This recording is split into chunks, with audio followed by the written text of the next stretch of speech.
Innal hamdalillah nahmaduhu wa nasta'inuhu wa nastaghfiruh wa na'udzu billahi min shururi anfusina wa sayyiati a'malina may yahdihillahu fala mudhillalah wa may yudlil fala hadiyalah.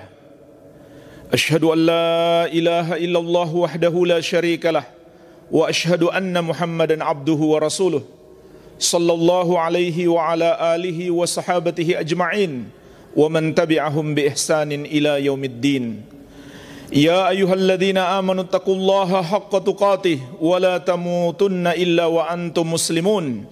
Ya ayyuhan nasu taqu rabbakumul ladzi khalaqakum min nafsin wahidah wa khalaqa minha zawjaha wa batha minhuma rijalan katsiran wa nisaa'a wattaqullaha alladzi tasaaluna bihi wal arham innallaha kana 'alaikum raqiba. Ya ayyuhalladzina amanu taqullaha wa qulu qawlan sadida yuslih lakum a'malakum wa yaghfir lakum dhunubakum wa may yuti'illaha wa rasulahu faqad faza fawzan 'azima. Amma ba'd. Fa ikhwani fid din, jamaah salat Jumat yang saya cintai dan saya muliakan, rahimani wa rahimakumullah. Semoga Allah Subhanahu wa taala senantiasa mencurahkan rahmatnya kepada kita sekalian.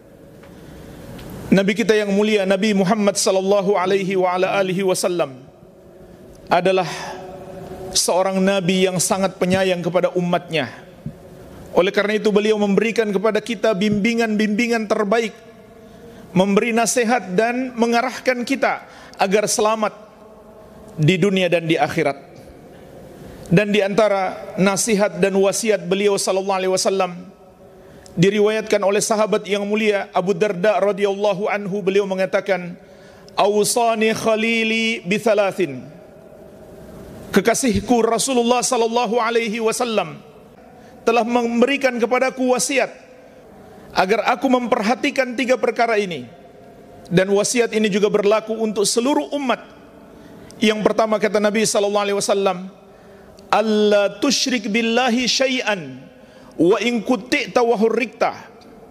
Janganlah kamu mempersekutukan Allah dengan sesuatu apapun, walau kamu dibunuh dengan cara yang sangat kejam, yaitu dipenggal-penggal dan dibakar. Wala tatruk salatan maktubatan muta'ammidan, faman taraka salata muta'ammidan faqad bari'at minhu dhimmah. Wasiat yang kedua, janganlah kamu meninggalkan solat wajib dengan sengaja. Barang siapa yang meninggalkan solat wajib dengan sengaja, maka lepas darinya perlindungan Allah. Wala tashrabil khamra fa innaha miftahu kulli syarr. Wasiat yang ketiga, janganlah kamu minum khamar, karena itu adalah kunci segala keburukan.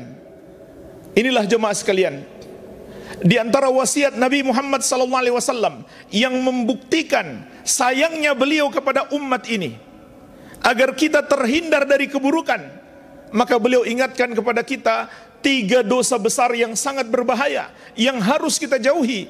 Yang pertama adalah janganlah kamu mempersekutukan Allah dengan sesuatu apapun.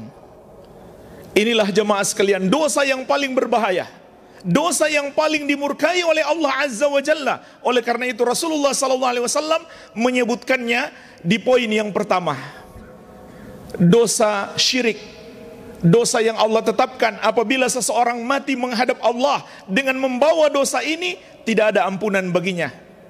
Sebagaimana kata Allah, "Innallaha la yaghfiru ayyushraka bihi wa yaghfiru ma duna dzalika liman yasha." Sesungguhnya Allah tidak akan mengampuni dosa syirik dan akan mengampuni dosa selain itu bagi siapa yang Dia kehendaki. Dan yang paling berbahaya jemaah sekalian, dosa syirik itu akan mengekalkan pelakunya di neraka. Tidak ada harapan lagi dia untuk masuk ke dalam surga.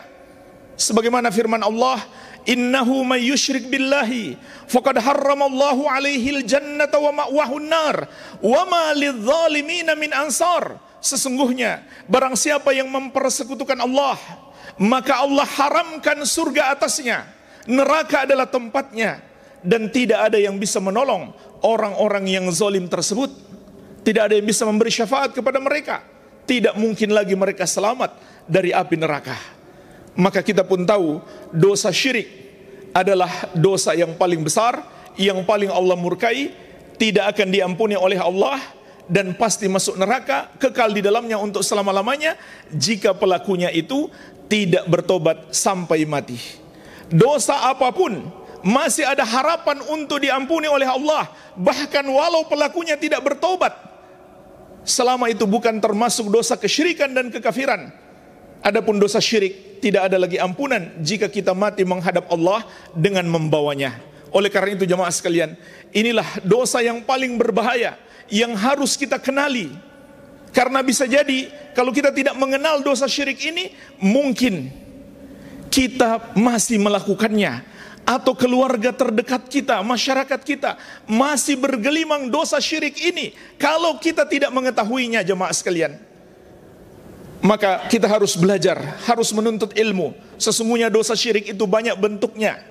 Di antaranya jemaah sekalian, orang yang memiliki keyakinan tidak salah menyembah kepada selain Allah. Ini adalah syirik yang sangat jelas, karena bertentangan dengan la ilaha illallah, yang maknanya la ma'budah haqqun illallah, tidak ada yang berhak disembah kecuali Allah. Kalau seseorang meyakini boleh-boleh saja, sah-sah saja seseorang menyembah kepada selain Allah, maka berarti dia menentang la ilaha illallah. Begitu pula jemaah sekalian mempersembahkan salah satu bentuk ibadah kepada selain Allah. Ini juga termasuk syirik yang banyak terjadi. Kalau ibadah itu solat, puasa, zakat, haji, kita sudah tahu itu adalah ibadah-ibadah yang hanya boleh kita persembahkan untuk Allah semata. Tapi jemaah sekalian, ibadah itu banyak bentuknya. Doa juga termasuk ibadah yang sangat agung. Rasulullah SAW menegaskan, ad-du'a'u huwal ibadah. Doa itu adalah ibadah. Tetapi masih banyak orang yang mengaku muslim berdoa kepada selain Allah. Artinya dia menyembah kepada selain Allah. Itulah namanya syirik. Menduakan Allah dalam peribadahan. Bahkan orang yang melakukan itu pun terkadang masih melakukan solat. Dalam solatnya dia ucapkan, iyyaka na'budu wa iyyaka nasta'in. Hanya kepadamu ya Allah kami beribadah, dan hanya kepadamu kami mohon pertolongan. Ternyata ketika dia ada hajat, kemana dia pergi? Dia mencari kuburan-kuburan keramat. Lalu dia meminta kepada penghuni kubur tersebut. Padahal berdoa itu adalah ibadah yang hanya boleh dipersembahkan untuk Allah semata. Dan yang maha mampu mendengarkan doa kita serta maha mampu mengabulkannya juga hanya Allah subhanahu wa ta'ala. Kenapa kita memohon, meminta kepada selain Allah? Padahal hanya Allah yang maha mendengarkan doa kita. Hanya Allah pula yang maha mampu untuk mengabulkannya. Begitu pula jemaah sekalian, ketika seseorang menyembelih dengan niat untuk pengagungan, untuk sesajen, untuk persembahan kepada selain Allah, maka itu adalah syirik. Karena Allah berfirman, fasolli li rabbika wanhar. Solatlah dan menyembelihlah hanya untuk Rabbmu. Tetapi masih banyak orang mengaku muslim, melakukan upacara sesajen. Mereka menyembelih kerbau, kemudian mereka persembahkan kepada makhluk. Bahkan makhluk itu mereka anggap sebagai penguasa di laut mereka atau di tanah dan gunung mereka. Itu pun sudah termasuk syirik. Sebab yang menguasai seluruh alam ini hanya Allah subhanahu wa ta'ala. Kalau kita yakini di pantai kita, di gunung kita, di bumi kita ada penguasa selain Allah, itu juga termasuk syirik. Kalau kemudian kita berdoa, bermohon kepadanya, itu syirik yang lain. Kalau kita mempersembahkan kepadanya ritual-ritual ataupun penyembelihan hewan, apakah kita niatkan darahnya diberikan kepadanya? Ataukah kepalanya saja? Atau seluruh tubuhnya untuk pengagungan kepadanya? Maka itu adalah syirik. Rasulullah SAW menegaskan, la'anallahu man dzabaha li ghairillah. Allah melaknat orang yang menyembelih untuk selain Allah subhanahu wa ta'ala. Masih ada pula jemaah sekalian yang percaya kepada para dukun. Mereka yakin para dukun itu tahu perkara gaib dan bisa membantu masa depan mereka. Padahal Rasulullah SAW menegaskan, man atakahinan aw arrafan fasaddaqahu bima yaqul faqad kafara bima unzila ala Muhammadin sallallahu alaihi wasallam. Siapa mendatangi dukun atau tukang ramal lalu mempercayainya, maka dia telah kafir terhadap Al-Quran yang diturunkan kepada Rasulullah sallallahu alaihi wasallam. Ini ditegaskan langsung oleh Nabi sallallahu alaihi wasallam. Barang siapa mendatangi dukun atau tukang ramal, orang yang sok tahu perkara gaib, sok tahu masa depan orang, sok tahu di mana barang yang hilang, sok tahu siapa yang mengirim sihir kepadanya dan lain-lain. Kata Nabi sallallahu alaihi wasallam, barang siapa mempercayainya, dia telah kafir terhadap Al-Quran yang diturunkan kepada Rasulullah sallallahu alaihi wasallam. Cuma datang saja kepada dukun atau menonton acaranya di televisi, lalu tidak percaya, hanya iseng saja. Kata Nabi SAW, lam tuqbalahu salatun arba'ina lailatan. Salatnya tidak diterima selama 40 hari 40 malam.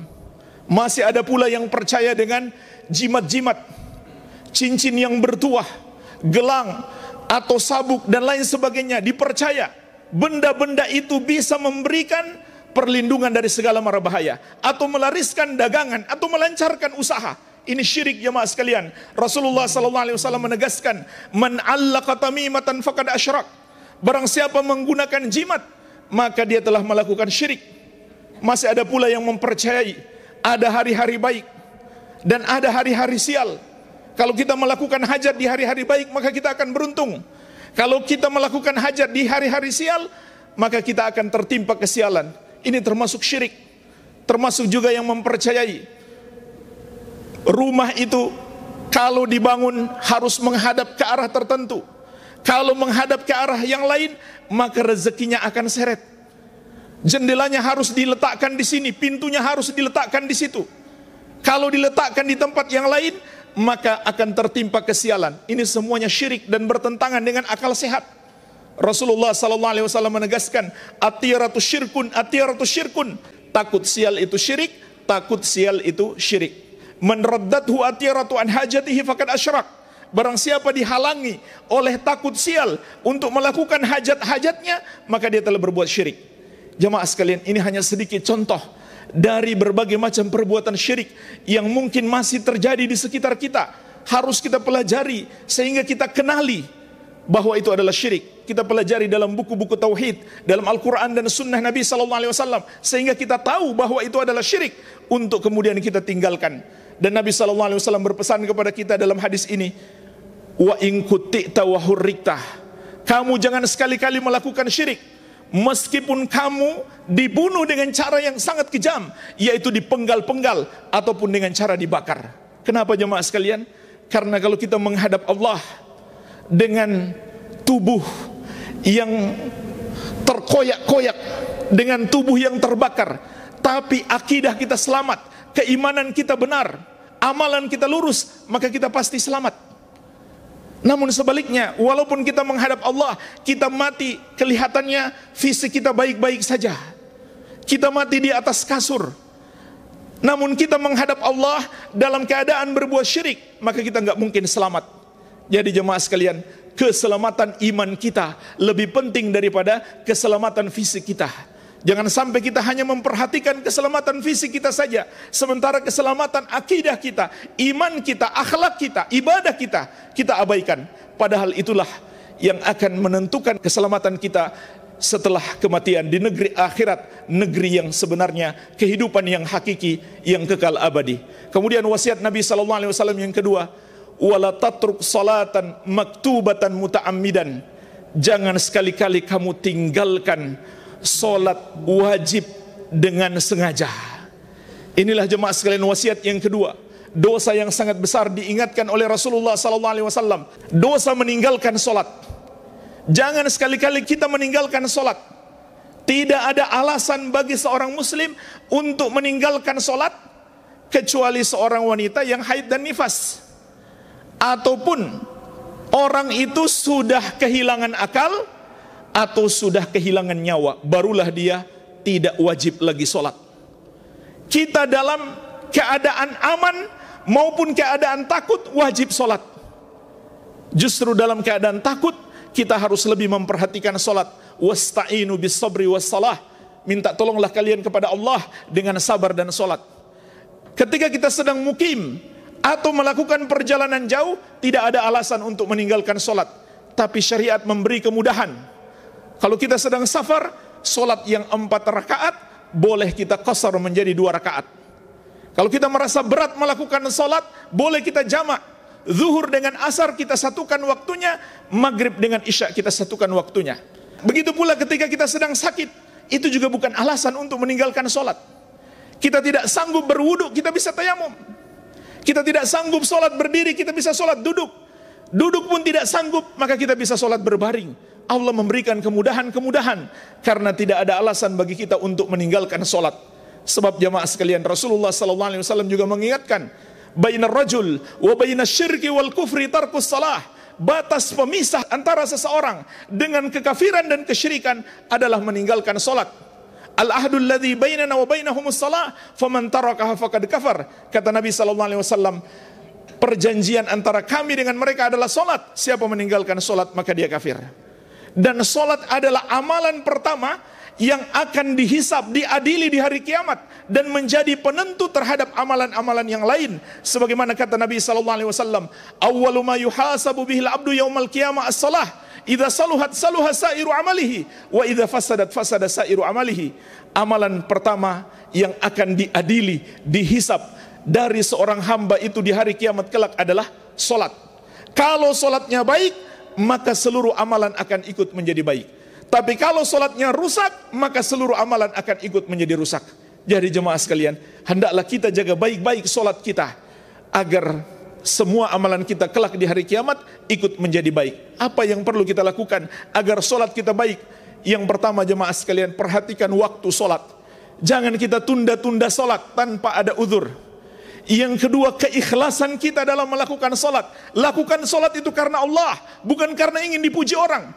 Yang ketiga, cara kita melakukan sholat, lakukan sesuai petunjuk Nabi Muhammad sallallahu alaihi wasallam, karena beliau berpesan, "Shallu kama ra'aitumuni usalli." Sholatlah kalian sebagaimana kalian lihat aku sholat. Kemudian yang keempat, perhatikan kekhusyukan dalam sholat. Yang kelima, bagi laki-laki, sholat berjamaah. 5 ini kalau kita perhatikan, kita jaga dengan baik, maka kita akan datang menghadap Allah dengan amalan yang akan menjadikan baik semua amalan kita yang lain. Wabillahi taufik. Alhamdulillah, wassalatu wassalamu ala rasulillah wa ala alihi wa sahbihi wa man walah, wa la hawla wa la quwata illa billahi, amma ba'd.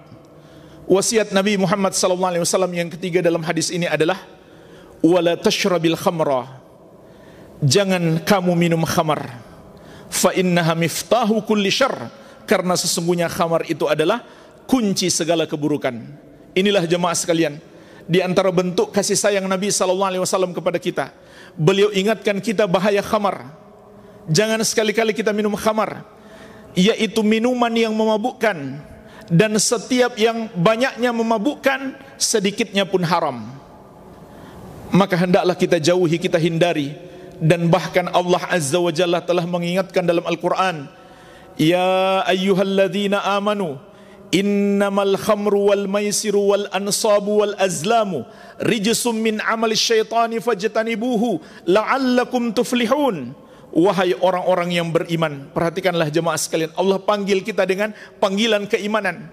Yang masih merasa orang yang beriman, perhatikanlah baik-baik ayat yang mulia ini.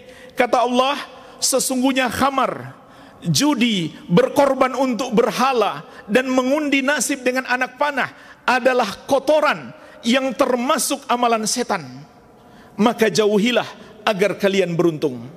Maka ini kunci keberuntungan kita, menjauhi apa yang Allah haramkan, menjauhi perbuatan-perbuatan setan. Innama yuridu syaitanu an yuqi'a bainakumul adawata wal baghdha fil khamri wal maisir. Sesungguhnya kata Allah, setan menginginkan untuk memunculkan permusuhan dan kebencian di antara kalian di dalam khamar dan judi itu. Allah ingatkan kita, di antara sebab terjadinya permusuhan dan kebencian di antara manusia yang dimunculkan oleh setan adalah khamar dan judi. Wa yasuddakum an dzikrillahi wa anis salati fahal antum muntahun. Setan juga menginginkan pada khamar dan judi itu untuk menghalangi kalian berzikir kepada Allah dan melakukan salat. Maka hendaklah kalian berhenti. Jadi jemaah sekalian, ini peringatan dari Allah Azza wa Jalla betapa dahsyatnya keburukan yang terkandung di dalam khamar itu. Walaupun mungkin ada orang mengatakan di dalamnya kan juga ada manfaat, maka Allah juga mengingatkan, kul fihima ithmun kabirun wa manafi'u linnas wa ithmuhuma akbaru min naf'ihima. Katakan, di dalam khamar dan judi itu ada dosa dan ada juga manfaat-manfaat bagi manusia. Tetapi kata Allah, dosanya lebih besar daripada manfaatnya. Jadi jangan sampai kita dapat manfaat sedikit, tapi tertimpa dosa dan berbagai macam keburukan di dunia dan di akhirat kelak. Dan Nabi SAW ingatkan jemaah sekalian, ketika kita minum khamar, maka terbuka di hadapan kita berbagai macam keburukan yang lain. Karena khamar itu adalah kunci segala keburukan.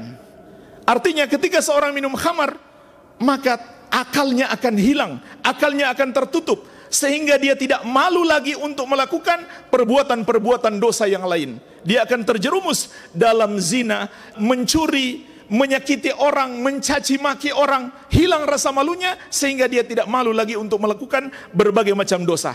Ini yang dimaksud Nabi SAW, bahwa khamar itu adalah kunci segala keburukan. Berbagai macam keburukan mungkin dia lakukan ketika dia telah minum khamar, karena khamar itu menghilangkan akal sehat manusia. Inilah jemaah sekalian, di antara wasiat Nabi SAW yang apabila kita berpegang teguh dengannya, kita akan selamat di kehidupan dunia dan di akhirat kelak. Allahumma salli ala Muhammad wa ala ali Muhammad kama sallaita ala Ibrahim wa ala ali Ibrahim innaka Hamidum Majid. Allahumma ighfir lil muslimina wal muslimat wal mu'minina wal mu'minat al ahya'i minhum wal amwat innaka sami'un qaribun mujibu da'awat. Rabbana atina fid dunya hasanah wa fil akhirati hasanah wa qina adzaban nar. Wa sallallahu ala nabiyyina Muhammadin wa alihi wa sallam wa akhiru da'wana anil hamdulillahi rabbil alamin.